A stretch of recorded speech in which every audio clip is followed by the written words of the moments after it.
கேட்டு உனக்கு என்ன வேண்டும் கேட்டார் அண்ணன். கை நிறைந்த பொருளோட கண்ணுக்கு நிறைந்த பொருள் கணவன் வேண்டும் என்று கேட்டேன். கணவன் வேண்டுமையான 3 பொருள் உன்னிடத்தில் குடும்ப தங்க என்று சொன்னார். 3 பொருள் என்ன? திரிசூலம். யாரு கட்டிருந்தது திரிசூலம்? அந்த படம் இல்ல. திரிசூலம் என்ற கையில் இருக்கக்கூடிய தளத்தில் இருக்கக்கூடிய திரிசூலம். அந்த திரிசூலம் கொடு தங்கா என்றார். முத பொருள் திருசூலம் வாங்கிட்டாரா? 2வது பொருள் மணிமந்திர பிரம்பு இருக்குது. அந்த மணிமந்திர பிரம்பு குடுன்னு கேட்டாரா? சரி கொடுத்துருமணி கேட்டேன். உடனே உன்னுடைய நெற்றி கண்ணு குடி என்றார்.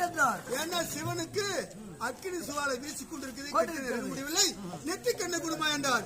சரி இந்த 3 பொருள் கொடுக்கணும்னு சொல்லிட்டுமே அவனு நெற்றி கண்ணு பேத்து எடுத்தா உத்தரமா சாயுது. ஆமா உடனே பார்த்தார் உலக நாராயணன் தங்கைக்கு உதரமாக சாகிறது.